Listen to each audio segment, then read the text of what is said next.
नमस्कार, मैं कुंदन आप सभी का आपके चैनल साहित्य गंगा में पुनः एक बार स्वागत करता हूं। आज हम प्रस्तुत हुए हैं भगत सिंह और उनका एक लेख और एक पत्र लेकर के। इसके अंतर्गत हम लोग भगत सिंह का जीवन परिचय और इस पाठ का सारांश और प्रश्न उत्तर को देखेंगे। वीडियो के इस भाग में हम लोग भगत सिंह के जीवन से संबंधित महत्वपूर्ण बिंदुओं तथ्यों को देखेंगे जिस पर ऑब्जेक्टिव प्रश्न सबसे ज्यादा बनते हैं। इसके बाद भगत सिंह का एक लेख विद्यार्थी और राजनीति का सारांश देखेंगे। फिर हम भगत सिंह द्वारा सुखदेव को लिखे पत्र का सारांश देखेंगे। तदोपरांत अंत में हम लोग इस पाठ से संबंधित प्रश्न और उत्तर को देखेंगे। आपकी सुविधा के लिए हमने यहाँ पर सभी के आगे एक समय दे दिया है जिससे कि आप जिस बिंदु को देखना चाहते हैं आप वहां पर जाकर के डायरेक्ट उस बिंदु को सुन सकते हैं।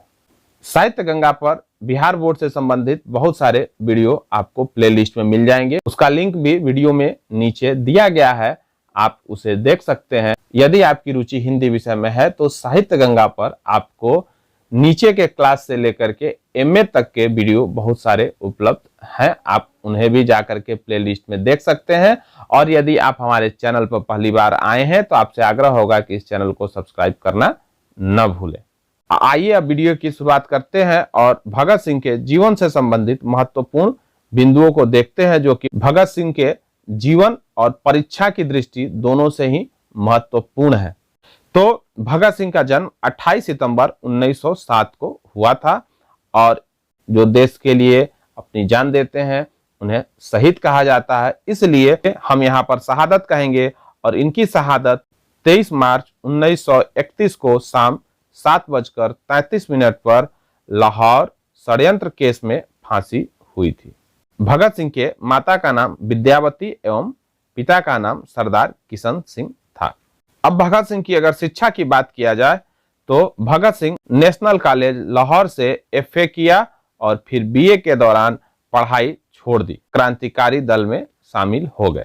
1922 में चौरा चौरी कांड के बाद 15 वर्ष की उम्र में कांग्रेस और महात्मा गांधी दोनों से इनका मोह भंग हो गया। फिर 1923 में पढ़ाई और घर छोड़कर कानपुर गणेश शंकर विद्यार्थी के पत्र प्रताप में सेवाएं दी और उसी समय इन्होंने अपना लेखनी का काम किया है। 1926 में भगत सिंह ने पंजाब में नौजवान भारत सभा का गठन किया जिसकी शाखाएं विभिन्न शहरों में स्थापित की गईं। फिर 1928 से 31 तक चंद्रशेखर आजाद के साथ मिलकर हिंदुस्तान समाजवादी प्रजातांत्रिक संघ का गठन किया और क्रांतिकारी आंदोलन सघन रूप से अंग्रेजों के खिलाफ छेड़ दिया। 8 अप्रैल 1929 को बटुकेश्वर दत्त और राजगुरु के साथ केंद्रीय असेंबली में बंग फेंका और फिर वहां पे गिरफ्तार हुए। अब इनकी लेखनी की बात किया जाए कि इन्होंने क्या क्या लिखा है तो उसमें पंजाब की भाषा तथा लिपि की समस्या हिंदी में इन्होंने 1924 में लिखा है। फिर इन्होंने विश्व प्रेम और युवक नामक लेख हिंदी में लिखा जो कि मतवाला में 1924 में प्रकाशित हुआ था। मैं नास्तिक क्यों हूं, अछूत समस्या, विद्यार्थी और राजनीति, सत्याग्रह और हड़तालें, बम का दर्शन, भारतीय क्रांति का आदर्श आदि अनेक लेख, टिप्पणियां एवं पत्र प्रकाशित हुआ है। भगत सिंह एक चिंतक विचारक के रूप में समाजवाद और मार्क्स एंगल्स की विचारधारा से प्रभावित रहे।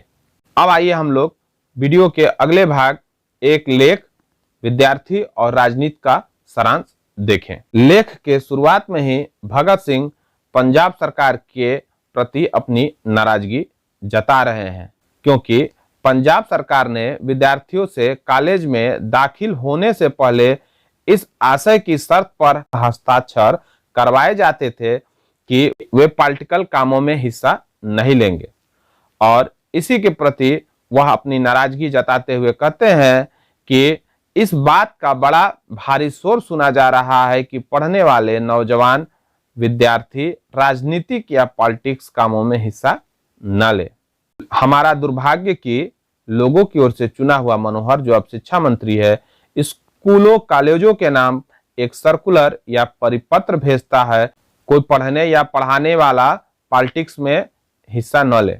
कुछ दिन हुए जब लाहौर में स्टूडेंट्स यूनियन या विद्यार्थी सभा की ओर से विद्यार्थी सप्ताह मनाया जा रहा था। वहां भी सर अब्दुल कादर और प्रोफेसर ईश्वर चंद नंदा ने इस बात पर जोर दिया कि विद्यार्थियों को पॉलिटिक्स में हिस्सा नहीं लेना चाहिए। इसके बाद भगत सिंह पंजाब में पिछड़ा राजनीति की बातें करते हैं और कहते हैं कि पंजाब को राजनीतिक जीवन में सबसे पिछड़ा हुआ कहा जाता है।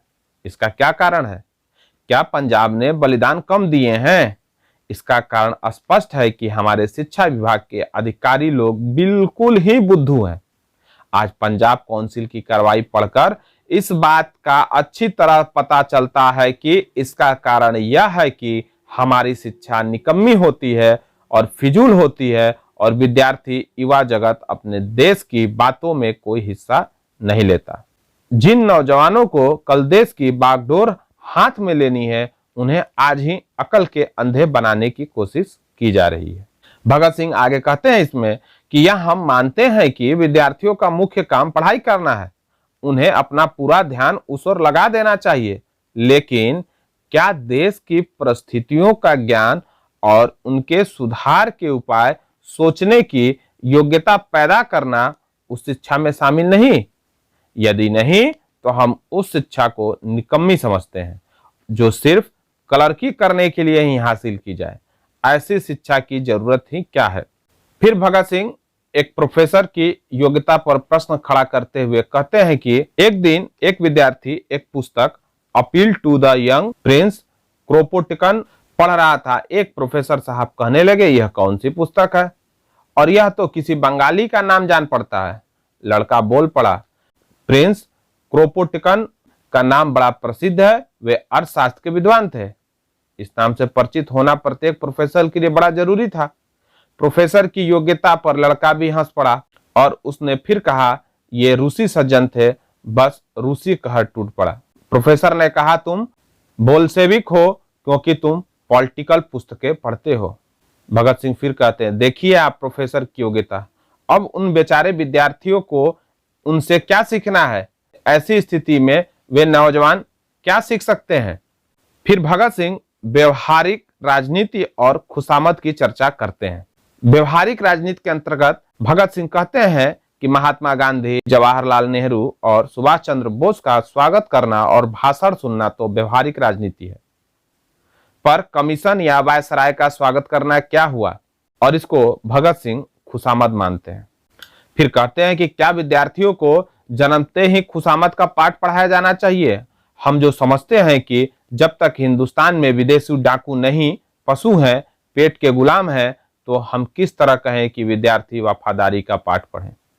फिर भगत सिंह नौजवानों से देश का अस्तित्व बचाने का आह्वान करते हैं और कहते हैं कि हिंदुस्तान को इस समय ऐसे देश सेवकों की जरूरत है जो तन मन धन देश पर अर्पित कर दे और पागलों की तरह सारी उम्र देश की आजादी के लिए न्यौछावर कर दे। लेकिन क्या बुढ़ों में ऐसे आदमी मिल सकेंगे? क्या परिवार और दुनियादारी के झंझटों में फंसे सयाने लोगों में से ऐसे लोग निकल सकेंगे? यह तो वही नौजवान निकल सकते हैं जो किन्हीं जंजालों में न फंसे हों, और जंजालों में पड़ने से पहले विद्यार्थी या नौजवान तभी सोच सकते हैं यदि उन्होंने कुछ व्यवहारिक ज्ञान भी हासिल किया हो। सिर्फ गणित और जियोग्राफी का ही परीक्षा के पर्चों के लिए घोंटा न लगाया हो। सभी देशों को आजाद करवाने वाले वहां के विद्यार्थी और नौजवान ही हुआ करते हैं। क्या हिंदुस्तान के नौजवान अलग अलग रहकर अपना और अपने देश का अस्तित्व बचा पाएंगे? नौजवान 1919 में विद्यार्थियों पर किए अत्याचार भूल नहीं सकते। वे यह भी समझते हैं कि उन्हें एक भारी क्रांति की जरूरत है। वे पढ़ें, जरूर पढ़ें, साथ ही पॉलिटिक्स का भी ज्ञान हासिल करें और जब जरूरत हो तो मैदान में कूद पड़ें और अपना जीवन इसी काम में लगा दें। अपने प्राणों का इसी में उत्सर्ग कर दें, वरन बचने का कोई उपाय नजर नहीं आता। और इस प्रकार से यह निबंध का सारांश यहाँ पर खत्म हुआ। अब हम लोग अगले बिंदु भगत सिंह द्वारा लिखित सुखदेव के नाम पत्र का सारांश देखते हैं। यह पत्र भगत सिंह ने थोड़ा लंबा लिखा है, इसलिए इसका सारांश भी थोड़ा लंबा होगा। हम इसे भी बिंदुवार देखते चलते हैं। भगत सिंह जब यह पत्र लिख रहे हैं तो वह जेल में है और सबसे पहले बदली परिस्थितियों पर चर्चा करते हैं। कहते हैं कि प्रिय भाई, मैंने आपका पत्र को कई बार ध्यानपूर्वक पढ़ा। मैं अनुभव करता हूं कि बदली हुई परिस्थितियों ने हम पर अलग अलग प्रभाव डाला है। जिन बातों से जेल के बाहर घृणा करते थे वे आपके लिए अब अनिवार्य हो चुकी हैं। इसी प्रकार मैं जेल से बाहर जिन बातों का विशेष रूप से समर्थन करता था वे अब मेरे लिए विशेष महत्व नहीं रखती।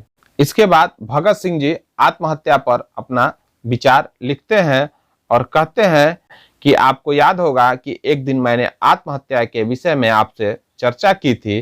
तब मैंने आपको बताया था कि कई परिस्थितियों में आत्महत्या उचित हो सकती है, परंतु आपने मेरे दृष्टिकोण का विरोध किया था। मुझे उस चर्चा का समय एवं स्थान भी भली प्रकार याद है। अब आप उसे कुछ अवस्थाओं में न केवल उचित वरन अनिवार्य एवं आवश्यक अनुभव करते हैं। फिर भगत सिंह आगे कहते हैं कि मेरा इस विषय में अब वही राय है जो पहले आपकी थी, अर्थात आत्महत्या एक घृणित अपराध है। यह पूर्णतः कायरता का कार्य है। क्रांतिकारी का तो कहना ही क्या, कोई भी मनुष्य ऐसे कार्य को उचित नहीं ठहरा सकता है। फिर भगत सिंह इस पत्र में जो नौजवान भारत सभा का गठन इन्होंने किया था उसके लक्ष्य के बारे में चर्चा करते हैं और कहते हैं, नौजवान भारत सभा के ध्येय सेवा द्वारा कष्टों को सहन करना एवं बलिदान करना को हमने सोच समझकर कितना प्यार किया था। मैं यह समझता हूं कि आपने अधिक से अधिक संभव सेवा की। अब वह समय है कि जो कुछ आपने किया उसके लिए कष्ट उठाएं। दूसरी बात यह है कि यह अवसर है जब आपको सारी जनता का नेतृत्व करना है। इसके बाद भगत सिंह संघर्ष में मरना एक आदर्श मृत्यु है, इस पर प्रकाश डालते हुए अपनी बात रखते हैं कि मानव किसी भी कार्य को उचित मानकर ही करता है। जैसे कि हमने लेजिस्लेटिव असेंबली में बम फेंकने का कार्य किया था। कार्य करने के पश्चात उसका परिणाम और उसका फल भोगने की बारी आती है। मैं आपको गंभीरता से बताता हूं कि हमें यह विश्वास था कि हम बहुत कम समय के भीतर ही मर जाएंगे। हम तो मृत्यु के लिए तैयार थे। क्या आपका यह अभिप्राय है कि हम आत्महत्या करना चाहते थे? नहीं, प्रयत्नशील होना एवं श्रेष्ठ और उत्कृष्ट आदर्श के लिए जीवन दे देना कदापि आत्महत्या नहीं कही जा सकती। इस प्रकार के संघर्षों में मरना एक आदर्श मृत्यु है।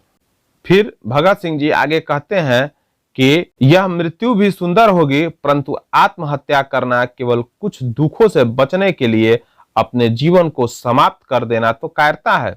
मैं और आप वरन मैं कहूंगा हम में से किसी ने भी किंचित कष्ट सहन नहीं किया है। हमारे जीवन का यह भाग तो अभी आरंभ होता है। इसके बाद भगत सिंह जी सुखदेव जी को इस पत्र में रूसी साहित्य की चर्चा करते हैं और स्वाध्याय की बातों को लिखते हैं। स्वाध्याय मतलब जो अपने से पढ़ा लिखा जाए। और इसमें कहते हैं कि रूसी साहित्य के प्रत्येक स्थान पर जो वास्तविकता मिलती है वह हमारे साहित्य में कदापि नहीं दिखाई देती। हम उनकी कहानियों में कष्टों और दुखमयी स्थितियों को बहुत पसंद करते हैं, परंतु कष्ट सहन की उस भावना को अपने भीतर अनुभव नहीं करते। मैं कहूंगा कि केवल विपत्तियां सहन करने के साहित्य के उल्लेख ने ही उन कहानियों में सहृदयता, दर्द की गहरी टीस और उनके चरित्र तथा साहित्य में ऊंचाई उत्पन्न की है। फिर स्वाध्याय में भगत सिंह कहते हैं कि केवल जेलों में ही कोई व्यक्ति अपराध एवं पाप जैसे महान सामाजिक विषय का प्रत्यक्ष अध्ययन करने का अवसर पा सकता है।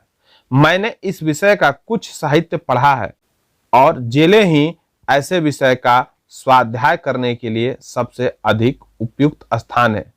स्वाध्याय का सर्वश्रेष्ठ भाग है स्वयं कष्टों को सहना।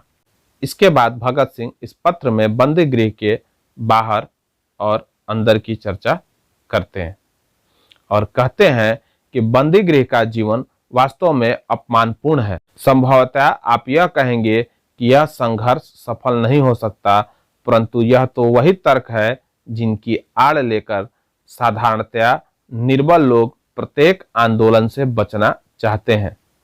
यह वह उत्तर है जिसे हम उन लोगों से सुनते रहे हैं जो जेल से बाहर क्रांतिकारी प्रयत्नों में शामिल होने से जान बचाना चाहते थे।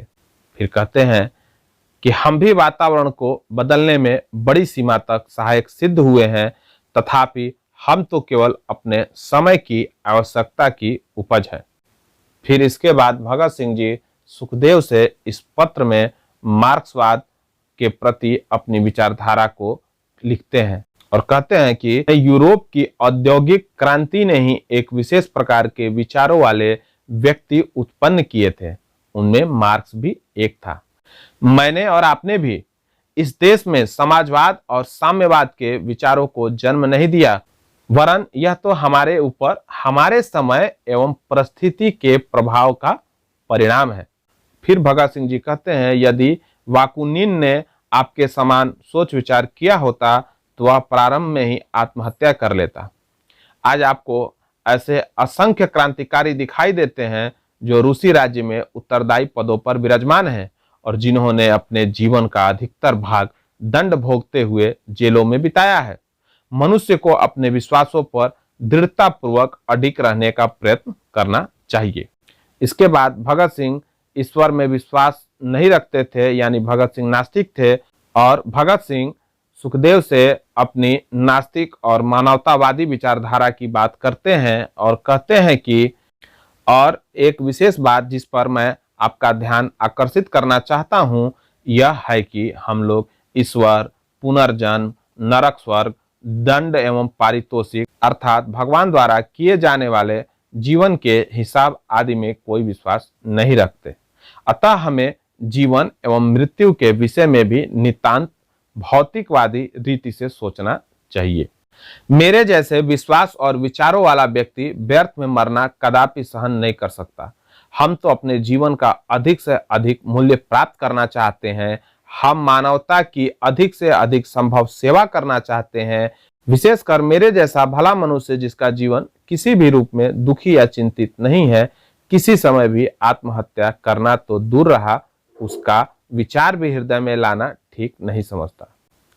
अब भगत सिंह जी इस पत्र के समापन की तरफ आ गए हैं और यहाँ पर फांसी और जीवन की सार्थकता पर अपनी बात सुखदेव जी से रखते हैं और कहते हैं कि हमारी मुक्ति का प्रस्ताव सम्मिलित रूप में और विश्वव्यापी, और उसके साथ ही मेरी अभिलाषा यह है कि जब यह आंदोलन अपनी चरम सीमा पर पहुंचे तो हमें फांसी दे दी जाए।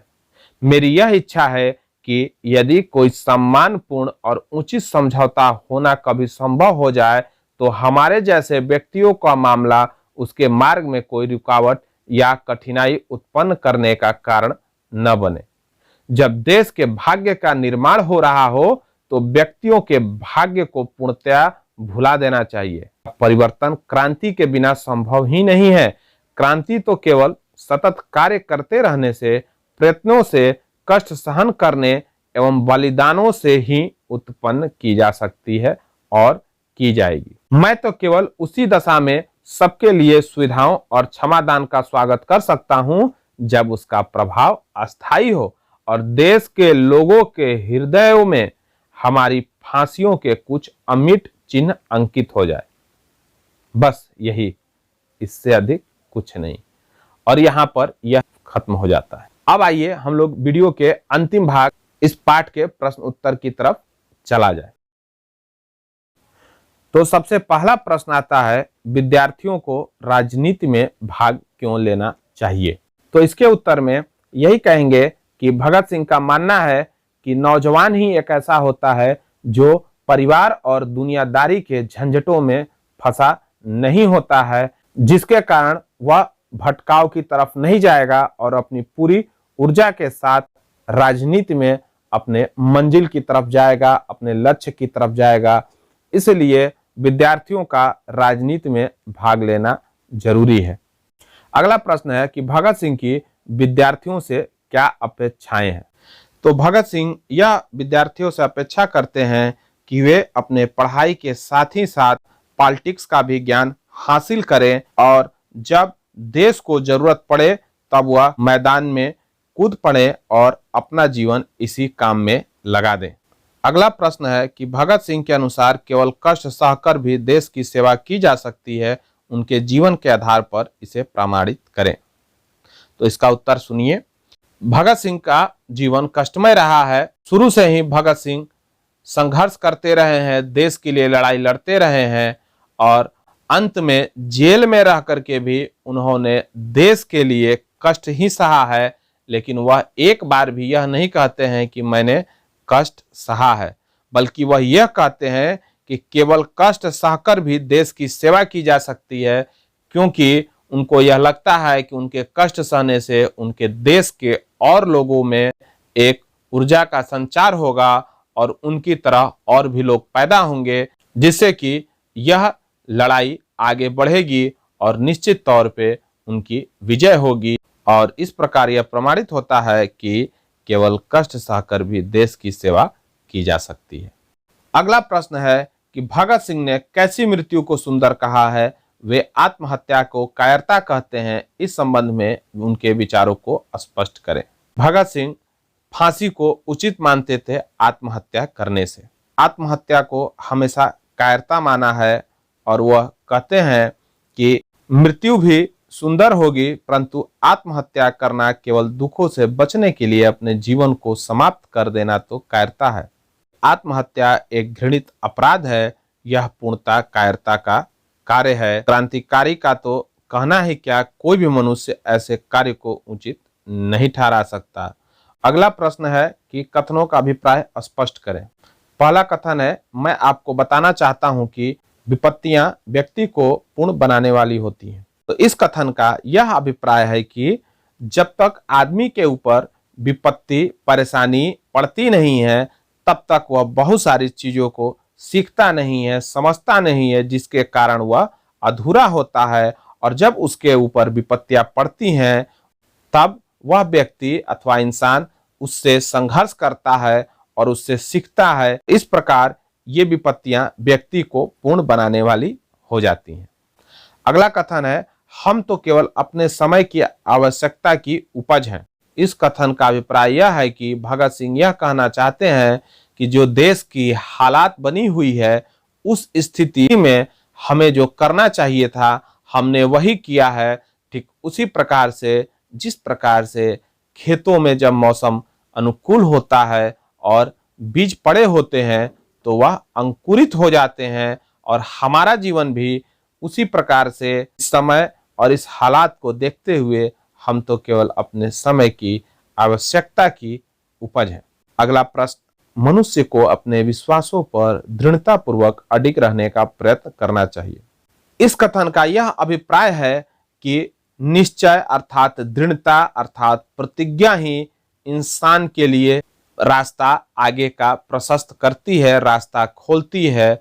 और जब इंसान की प्रतिज्ञा ही नहीं होगी, वह कभी आगे नहीं बढ़ सकता है, वह कभी अपने मंजिल को प्राप्त नहीं कर सकता है। जिसके कारण भगत सिंह का कहना और मानना है कि मनुष्य को अपने विश्वासों पर दृढ़ता पूर्वक अडिग रहने का प्रयत्न करना चाहिए। फिर अगला प्रश्न है, जब देश के भाग्य का निर्माण हो रहा हो तो व्यक्तियों के भाग्य को पूर्णतया भुला देना चाहिए।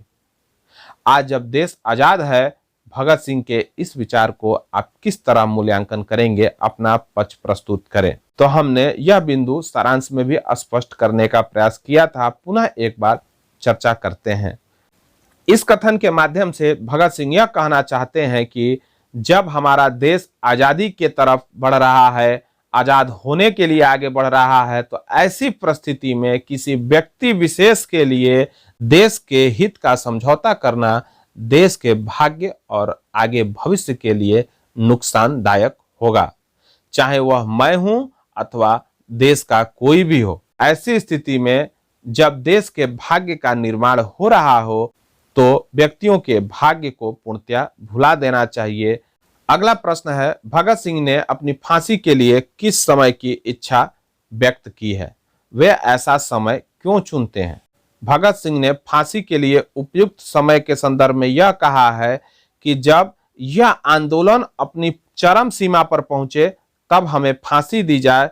ऐसा समय चुनने के पीछे उनका तर्क यह है कि यदि कोई सम्मानपूर्ण और उचित समझौता होना कभी संभव हो जाए तो हमारे जैसे व्यक्तियों का मामला उसके मार्ग में कोई रुकावट या कठिनाई उत्पन्न करने का कारण न बने। तो साथियों, इस प्रकार से यहाँ पर प्रश्न उत्तर का भाग भी इस वीडियो का समाप्त हुआ। अगर हम अपना सुझाव आपको दें तो इस वीडियो में आपको हमने छोटे छोटे जो प्रश्न होते हैं 1 नंबर के अथवा अति लघुत्तरीय प्रश्न या ऑब्जेक्टिव प्रश्न होते हैं, वह सारे प्रश्न भगत सिंह के जीवन पर ही बनेंगे।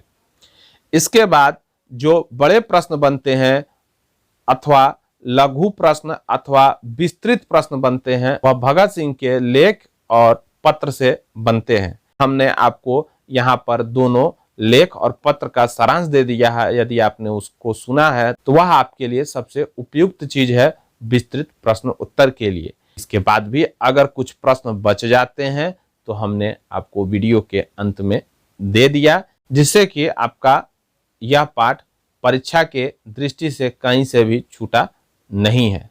और अंत में जो कुछ पाठ बचे हुए हैं वह भी अति शीघ्र आपके लिए साहित्य गंगा पर उपलब्ध हो जाएंगे।